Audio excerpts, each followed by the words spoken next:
Good morning બચ્ચો.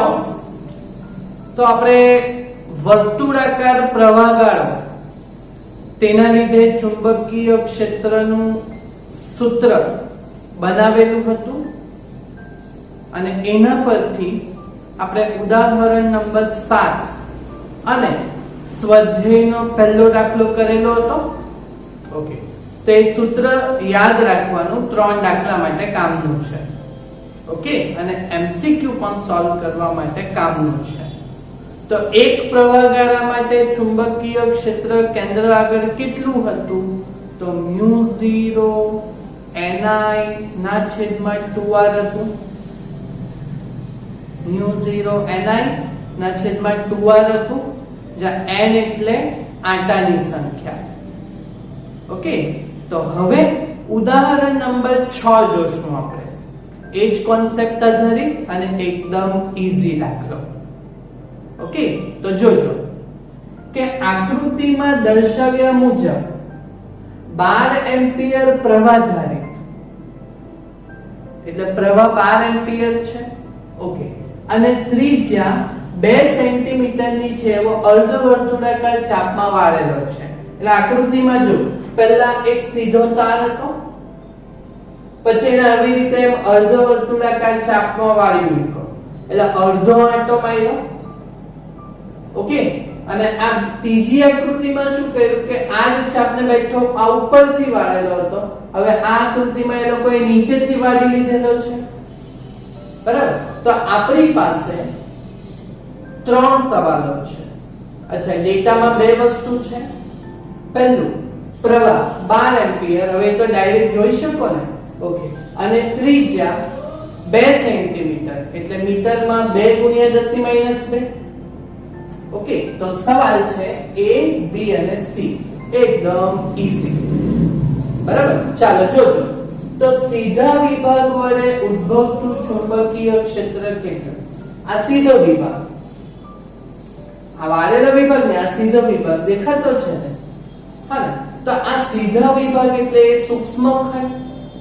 તો ભાઈ સૂક્ષ્મ ખંડથી ઉદ્ભવતું ચુંબકીય ક્ષેત્રનું સૂત્ર એ બાયો-સાવર્ટનો નિયમ. શું હતો બાયો-સાવર્ટનો નિયમ?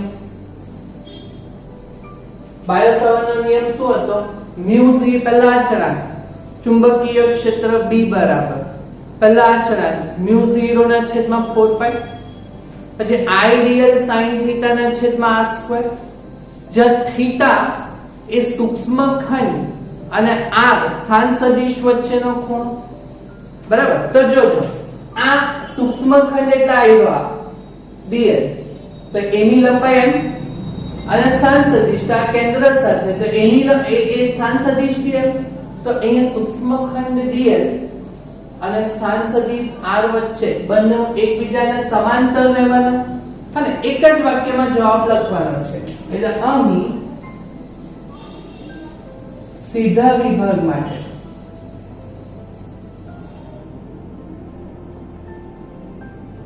dl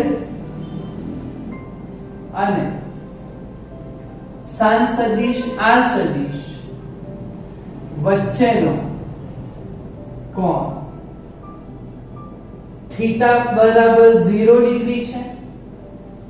બરાબર, માટે બાયો-સાવર્ટનો નિયમ શું કે બાયો-સાવર્ટના નિયમ મુજબ, ઓકે, બાયો-સાવર્ટનો નિયમ શું કે સીધા વિભાગ વડે ઉદ્ભવતું ચુંબકીય ક્ષેત્ર dB બરાબર પહેલા અચળાંક μ0 ના છેદમાં 4π, બરાબર, પછી I dl sin θ એટલે અહીંયા sin 0 ડિગ્રી, ઓકે, ના છેદમાં r².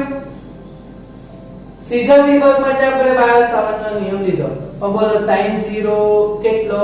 0, એટલે બધું 0, એટલે dB બરાબર 0 ટેસ્લા.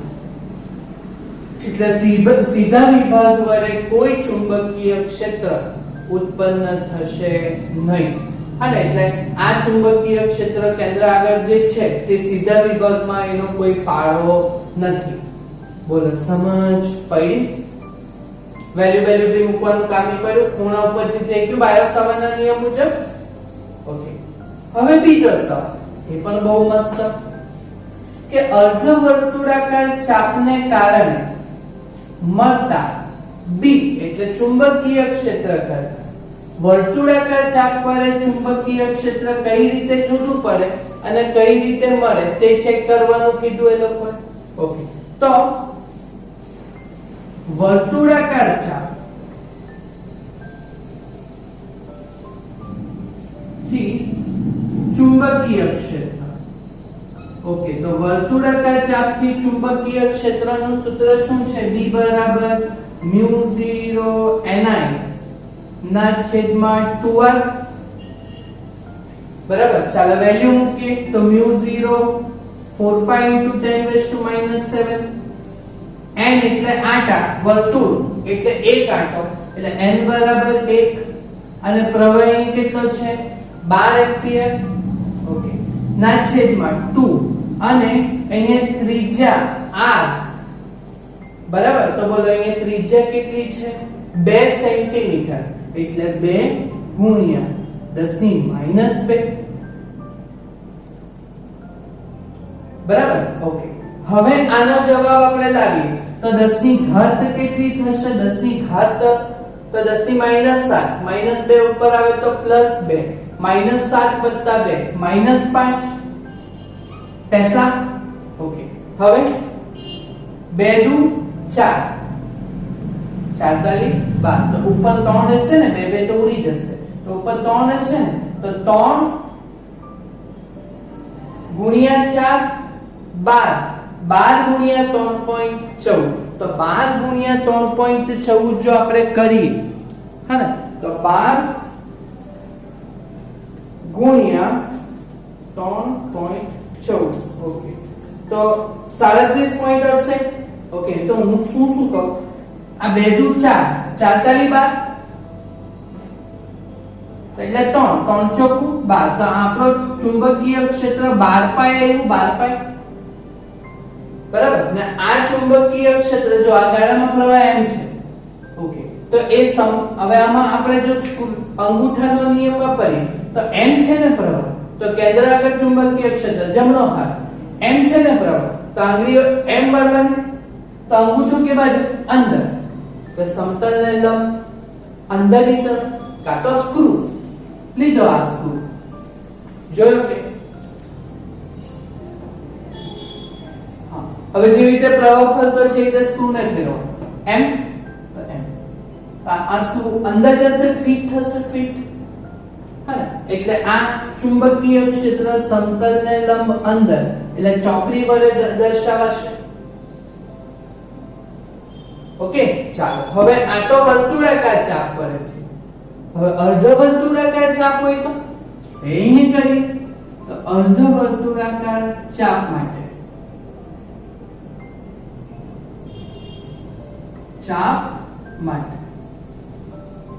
B બરાબર μ0 ni ના છેદમાં 2r.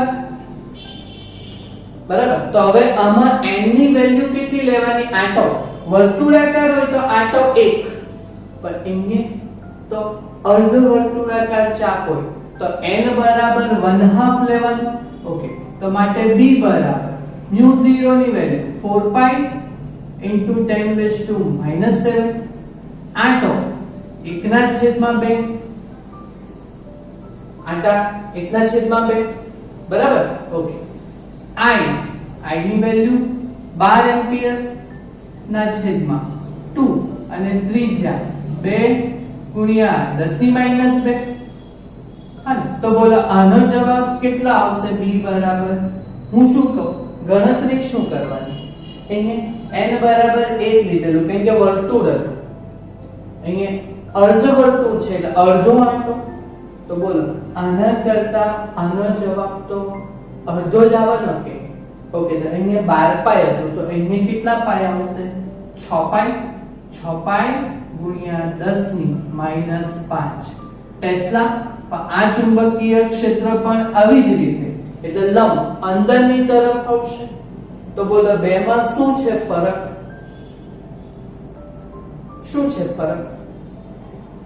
કે આમ અર્ધવર્તુળાકાર ચાપ પર ચુંબકીય ક્ષેત્ર.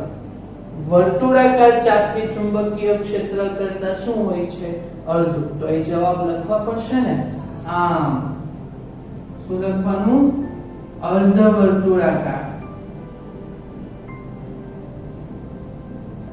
ચાપ વડે કેન્દ્ર આગળ ચુંબકીય ક્ષેત્ર અને એ વર્તુળાકાર ચાપ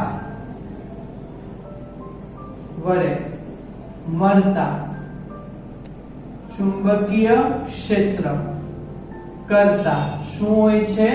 અડધું હોય છે. બોલો, સમજ પડી આ વાક્ય? બરાબર. ચાલો, અને ત્રીજો સવાલ. જો તારને તેટલી ત્રિજ્યાવાળા પરંતુ વિરુદ્ધ દિશામાં જો અર્ધવર્તુળાકાર ચાપમાં વાળવામાં આવે તો શું તમારો જવાબ જુદો હશે? હવે ભાઈ આપણે એમ વાળેલું છે તો ચુંબકીય ક્ષેત્ર છપાઈ મળ્યું, પછી પાછું એમ ઉલટું વાળી દઈએ તો ભાઈ ત્રિજ્યા તો એટલી જ છે, પ્રવાહ બી એટલો જ છે, એટલે જવાબ તો એટલો જ આવવાનો, પણ ચુંબકીય ક્ષેત્રની કેન્દ્ર આગળની દિશા ઉલટાઈ જશે. હા, કેમ કે અહીંયા જો આપણે જમણા હાથના અંગૂઠાનો નિયમ વાપરો તો આમાં તો એમ હતું એટલે એમ આંગળી વાળી, હવે આમાં એમ નીચેથી તો એમ વળશે એટલે જો આ બાજુ આવશે કે નહીં ચુંબકીય ક્ષેત્ર. હા, તો જો આપણે વિરુદ્ધ દિશામાં જો અર્ધવર્તુળાકાર ચાપમાં વાળીએ તો ચુંબકીય ક્ષેત્રનું મૂલ્ય તો એટલું જ રહેશે. હા, પણ દિશા એ પહેલા કેસમાં જે અંદર હતી ચોકડી વડે દર્શાવે, તો બીજા કેસમાં પુસ્તકના પાનાને લંબ, સમતલને લંબ બહારની તરફ હશે. તો માત્ર શું બદલાશે? દિશા બદલાશે ચુંબકીય ક્ષેત્રની. તો એ જ વાક્ય લખવાનું. હા, એટલે જો તારને, જેવો સવાલ એવો જવાબ, જો તારને વિરુદ્ધ દિશામાં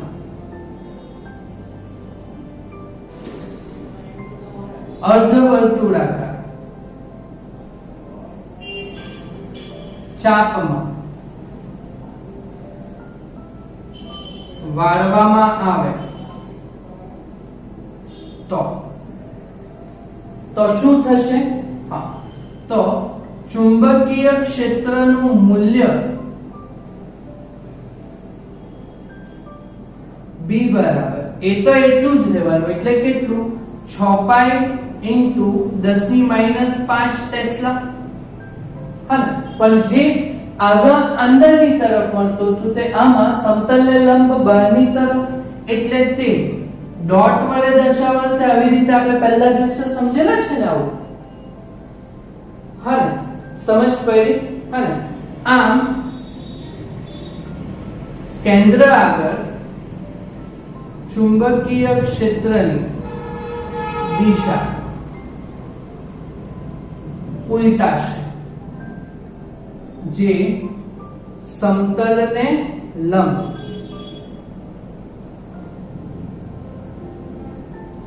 બહારની તરફ હશે. બોલો, સમજ પડી? આવડશે? આવડશે ને? જો કેટલું મસ્ત ઈઝી છે એ. આમાં શું ગણતરી જેવું છે? થઈ જશે ને? ઓકે, તો આટલું તમે પૂરું કરજો કામ. હા ને, આ દાખલો જો પૂછવાનો હોય તો 3 માર્ક્સમાં પૂછી શકાય. ઉદાહરણ નંબર 6. બરાબર? Okay, thank you very much.